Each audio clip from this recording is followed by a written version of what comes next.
Hi everybody, I'm going to be teaching you how to make a 2-ingredient pizza crust. Now, in order for this pizza crust to work correctly, you need to have self-rising flour and Greek yogurt, plain Greek yogurt, no flavor. So if you don't have those two things, you'll have to do a different recipe if you want to make the pizza. But if you can find these two things, it works out great. So for this pizza crust, we're going to do equal amounts of self-rising flour and Greek yogurt. Okay, I'm going to start with a cup of each. A cup of each of these is going to make a pretty good size regular pizza. So if you're doing this for the family, you might actually want to do 2 cups of each, but I'm just going to do 1 cup of each. If you just want to do a little personal pan pizza to see if you like it, I would do a 1/2 cup of each. Okay, the flour actually it uses lightly spooned, but to be honest, you're going to be adding a lot more flour into this anyways, so the exact amount doesn't even isn't super important. Okay, because we're going to be kneading in it. So on the counter, I have something called a Silpat, or a roll pad, I mean. It's a silicone mat that you can put on your counter. If you don't have a silicone mat, just make sure your counter is clean or your table is clean, and then you can do it right on the countertop. So I want my 1 cup of flour. What I'm going to do is I'm going to spread it out, but I don't want to see the mat or the counter underneath it. So I want it to be opaque, because what I want when I put my Greek yogurt on it, I don't want my Greek yogurt to stick to the counter or to the mat. So it's important to have a base of flour on there so that it doesn't stick. So then I'm going to do 1 cup of plain Greek yogurt. They do have different fats of Greek yogurt, like 0 fat, 1%, 2% fat, and even 5%. And the only difference there really is the fat, so it's up to you. But you just don't want a flavor to it, so don't buy vanilla or anything like that. So self-rising flour is flour, but it also has a leavening agent in it. Okay, so it has like baking soda or baking powder and salt in it as well. Okay, I'm using the rubber scraper with my 1 cup measuring cup. And again, amounts don't have to be completely exact. And I'm going to basically just take my cup of Greek yogurt, clean out my measuring cup, and then I'm going to make sure nothing else is left in the measuring cup. So I'm using my rubber scraper to scrape that out. Okay, now at this point you got to know your hands are going to get dirty. But so make sure they're clean when you start, and just know that in the end you'll get all the stuff stuck off of it. But you can't worry about what's stuck on your hands and getting them clean. So the best thing to do is the Greek yogurt is on the flour right now. So what I want to try and do is try and get the Greek yogurt mixed in without getting the Greek yogurt on my hands for as long as possible. So what I'm going to do is take my hand, and I'm going to take some of the flour that's around the sides, and I'm going to sprinkle it on the top of my Greek yogurt. Okay, and then very slight, get down. Get. My dog likes to be on the counter. So I put some flour on top, and then I just push down lightly. Again, I don't really want to touch the Greek yogurt with my hand. Okay, so again, I'm putting some more on. Now at this point, we're going to start kneading. Okay, it's not going to work really good at first, but then you'll start to see the hang of it. So what I'm going to do at first is I'm going to, again, there's a lot of flour there. I'm going to put my hand underneath it, and then I'm going to fold my mixture in half. Take some of the flour that's free, put it on top, and pat it down. Okay, then I'm going to come from the other side. I'm going to go from underneath. I'm going to fold my mixture in half, pat down on it. If it starts sticking at all, I'm going to put some of the flour on my hand. Now, even though I'm pushing down on the Greek yogurt and flour, I don't actually have much stuck on my hands at this point. And that's because I'm doing a good job of using the flour as a barrier between the Greek yogurt and myself. Okay, so again, take some flour from the sides, go underneath, Press it flat. Bring some flour from the sides. Come over here underneath. Fold it in half. Push down. So what I'm trying to do now is I'm trying to start the kneading process, but it's just not mixed together enough to work the dough. So again, I'm just trying to fold the dough in half by lifting from underneath, pushing down on it, using flour to be a barrier. And I do have a little bit stuck on my hands, but that's okay, it'll come off later. And then I'm going to fold it, press it down. If you do get some stuck on your fingers, take some flour and do what's called a flour wash. You take some flour, you rub it between your hands. Okay, so at this point I'm starting to get what resembles a dough ball. So I'm able to pick up the Greek yogurt and the flour without really getting on my hand too much. Okay, still have lots of flour on the cutting board or on the roll pad. That will disappear. So now I can start the kneading process. So to knead something, we're going to fold the dough, we're going to press it, and then we're going to do a quarter turn. Okay, so I'm going to fold the dough towards myself, press it with the palm of my hands, and you can only use one hand if you want. I'm going to turn it, and at the beginning you have to keep adding a little bit of flour in. So before I add any extra flour, I'm trying to work in all the flour that's on my roll pad. Oh my gosh, I keep saying the wrong thing at the moment. So I'm folding it in half, pressing with the palm of my hand, and turning. Fold, press, turn. Now when you do this, if you do it efficiently, it takes about 8 minutes to get your dough where you need it to be.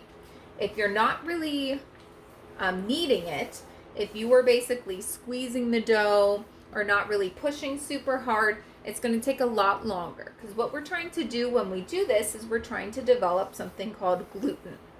Okay, gluten is a protein that develops in flour when it's exposed to liquid. Okay, so in this case our liquid is our Greek yogurt. Okay, and so what we're doing is we're developing that gluten. So what I want you to think about is when you put a piece of bubble gum in your mouth, you probably know that you can't chew a bubble or blow a bubble right away, because the gum isn't elastic at the beginning. At the beginning, when you first put gum in your mouth, it really is just, it kind of falls apart. It doesn't work. So the same thing happens with gluten in your flour. So what ends up happening is at the beginning, it's not very elastic. So if I took this and I tried to stretch it, it rips in two. Okay, so we're definitely not ready. When we get to the end of this, we should be able to stretch our dough a little bit without it ripping in half. A great thing that you've probably all seen at some point before is if you've ever been at the mall and you've seen the people making soft pretzels and you've seen them cut the dough and they're like doing it around in a circle and it's stretching out really far and they're able to rub it. That is because there's gluten in there. So the gluten develops, it makes the dough elastic, and so it allows you to spread the pizza dough out without it ripping. Okay, some of your types of flour, have high gluten contents. Okay, and some people are allergic to gluten. They're gluten intolerant. They can't have gluten. So there are gluten-free flours that you can use instead. But being gluten intolerant means you can have wheat. You can't have the gluten in the wheat. So you can't have anything where the wheat is touching a liquid and gluten has been formed. Okay, so I have some extra flour, so I've just been grabbing a little bit. And you only add flour when the dough starts to really stick to your hand. So if you can see my hand right now, I have a good amount of flour. So I'm just reaching into the bag, putting a little sprinkle on, sprinkling it on my hands, rubbing them together, and then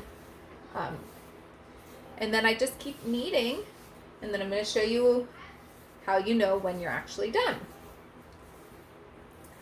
I'm right-handed, so it's easier for me to take the dough with my left hand, turn it, fold it, and then press with my right hand.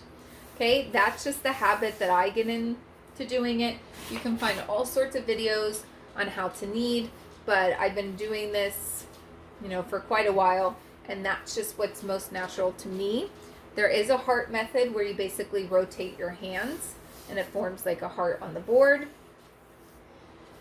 So what you'll notice when you're doing this is the longer you are kneading the dough, the less flour you have to add into it. Now, the one thing I want you to keep in mind is don't add too much flour at the beginning. Okay, I know it's going to be really sticky, but if you do what I said and go under and kind of lift it up and use the flour as a barrier between your hands and the dough, you will not get as much stuck on your hands at the beginning. Okay, so it takes about 8 to 10 minutes, and the longer you do this, the less flour you end up having to add in. I don't know the exact amount of flour that I usually end up adding in this, but it's probably a good 1/8 of a cup, maybe even more than that by the time it's all said and done. So even though the recipe says, a 1/2 cup, or if you decide to do 1 cup, just know you do actually need more than that for the kneading process. So again, it's just getting stuck on my hands. So I'm going to sprinkle a little bit on, rub my hands together. All the stuff that's coming off of my hands will get worked back into the dough. Okay, now what I don't want you to do is go and wash your hands. Okay, and the reason why is because you're going to take the time to wash your hands, and then a second later, they're going to be like this again. So what you want to do is get all of your kneading done, and then at the very end, you wash your hands. But you want to try and get as much flour off of your hands first before you wet them. Because when you wet them, if you haven't done this before, flour and water basically make a paste, a really sticky paste. And so if you start wetting your hands, it's just going to be flour paste stuck on it. So you want to actually try and get as much off of your hands as you can, as much off of the counter as you can before you add any water into it. So again, as I'm kneading with my left hand, I'm turning it, folding it, pressing with my right hand. And again, once it gets a little sticky, I just sprinkle a little bit of flour. So again, if you do a little bit of flour at a time, instead of pouring a bunch on at one time, you'll get a really even, nice mixture. Okay, now you are going to be baking this in the oven, and it does not need time to rise. But I don't want you preheating your oven right away. I want you to wait until you're done with the kneading part, because this does take a while. And you still need to form the dough and put the toppings and everything on it.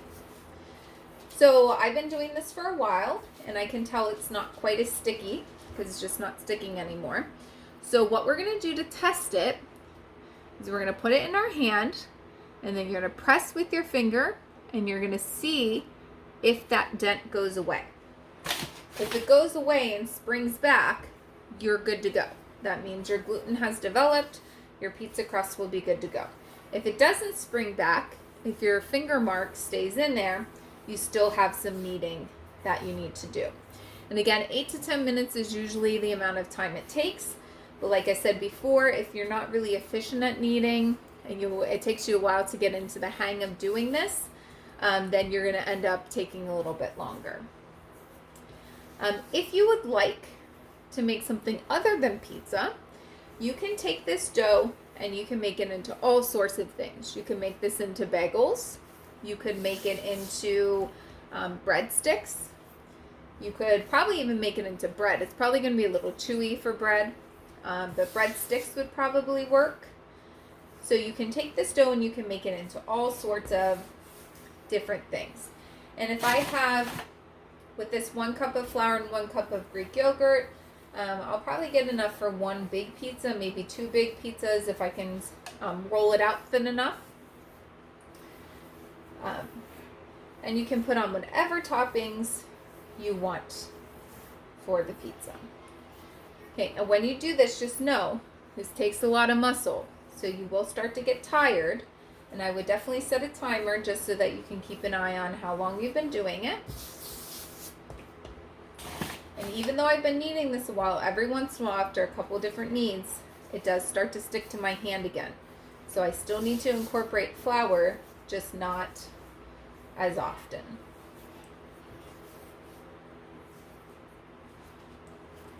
Okay, so again, I'm gonna check it, squeeze it in my hand, press with my finger. The indent's coming out a little bit, but it's still there. So I'm definitely not ready to move on. When you're doing this and working with flour, it's really important that you don't make a mess with the flour. So try not to get a bunch of flour on the floor, okay, because flour on the floor can be extremely slippery. The other thing is you want to try not to get a bunch of flour on your clothes. So I'm wearing an apron. If you do get it on your clothes, the best thing to do is to go outside and try and wipe it off just with your hands, and like shake it out. Do not wet your clothes where the flour is on there, because again, it's going to make a paste and it's going to make it worse. Okay, flour is a powder. If it dries, it should come right off with you just patting it or wiping it with your hands. Obviously when your hands are clean. Okay, so I can feel as you do this, it's going to be tougher and tougher to do the kneading because our gluten is being formed. Okay, so at the very beginning when I did this and I tried to pull it apart, it ripped right away. Now I'm able to stretch it a little bit before it rips. So I'm going to give my right wrist is hurting a little bit just from doing this. So I'm going to switch to my left hand. So I'm using my right hand to turn it and then my left hand to fold and press. When I'm pressing though, you'll notice I'm pressing with the palm of my hand.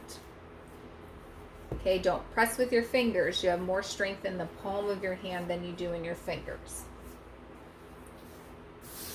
Okay, and again, I'm just spreading out the flour. You can move the dough ball around a little bit and that'll pick up some of the flour. I'm not as fast doing this with my left hand, so it does take a little longer.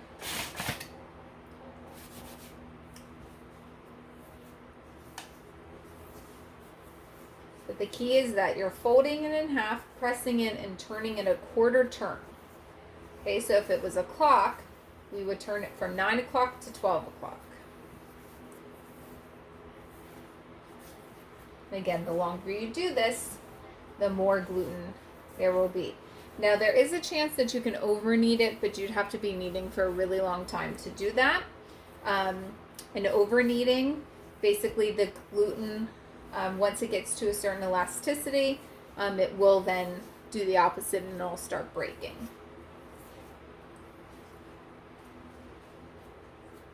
So again, put a ball in your finger, press down, see if it springs back. So that actually sprung back a lot more than last time, so I'm actually almost ready.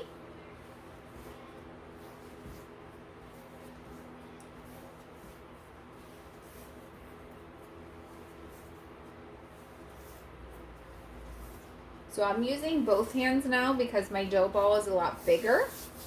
And in addition to that, because the gluten is forming, it's a lot harder to press.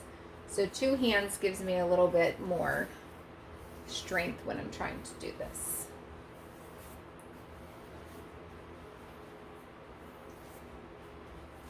So you can see I haven't really had to add much flour here at the end. So again, always wait until it starts really sticking to your hand before you add flour in, because you can add too much and then it starts to get really tough fast. So I would think we're almost ready.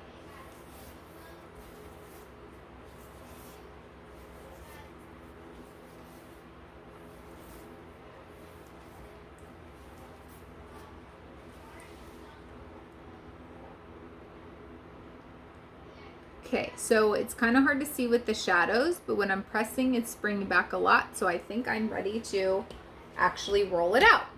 So for the rolling process, if you have parchment paper or a nonstick pan, you can do that. I have a Silpat, which is the roll pat. It's the cooking version of the roll pat. So this is a silicone mat. It goes on there. The pizza won't stick to it.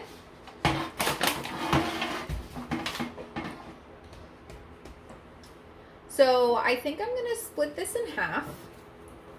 I'm going to use my metal spatula to split in half. That way my crust isn't super thick, because if the crust is super thick, it's not going to cook fast enough, and then it's going to be too gooey. So we're going to make this into a pizza crust. But again, if you want to make it into bagels or something else, you can, but you'd have to do some looking at what is the cooking time you need for it. Okay, and I'm just going to start out by using my hands, and again, put flour on it if you need to. And I'm going to take my fingers and I'm going to go around the circle and just pinch the dough and kind of flatten it. Okay, and this is going to allow me to kind of move it around and flatten it out, make it a little bit bigger of a circle. Then, I forgot my rolling pin. So now what I'm going to do is I want to try and spread it out. You want it to be so that the dough is only about 1/4 of an inch thick. So I'm going to roll it away from me, towards me, turn it, go away from me, towards me, turn it, away from me, towards me. Now if it starts sticking to the rolling pin or to the mat, just take a little bit of flour, give it a little rub, and then keep rolling. So the key is you want to roll in different directions and rotate it. This will prevent it from sticking onto the counter. Now what you're going to notice when you do this is you're going to roll it out, but you're going to notice it starts kind of like shrinking back to the middle, and that's the gluten. So you just have to keep working with it. If it starts to stick at all, make sure you put some flour underneath as well. Again, you want it to be pretty thin. And we're going to cook our pizza at a higher temperature than you might normally think you do. I used to do it on 400, but realized pizza actually cooks a lot better and gets pretty crispy if you cook it at a much higher temperature. Okay, now I'm not super concerned that my pizza looks a little weirdly shaped because in all honesty, it's hard to get it exactly as a circle. What I'm trying to do though is just make sure that no matter what shape it looks like, that we get it pretty thin. Okay, again, because the thicker it is, it's going to take longer to cook, and then it's not going to end up being crispy. It's going to be pretty chewy and raw in the middle. Okay, and the reason why I'm, again, just flipping it over and stuff like that is to just make sure it's not sticking on the board at all. And we obviously want this to sit flat on the baking pan. So I want to make sure it's just going to be able to sit on there. You could just do this rectangular in shape as well.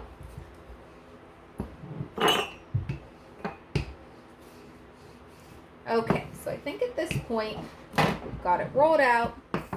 It's all pretty good. Okay, now I'm going to take this and I'm going to put it on my soap hat.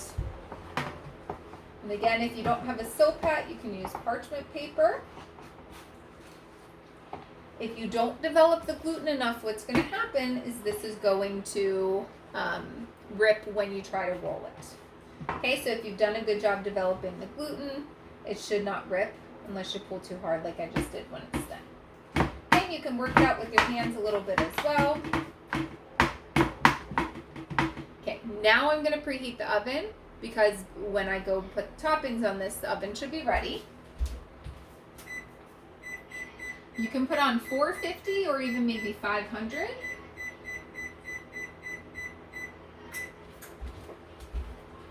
Okay, now unfortunately, pizza sauce is hard to come by at Smart and Final right now.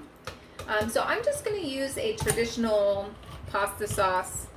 It honestly doesn't matter. Pizza sauce is pretty similar. It just has usually oregano and some other spices in there.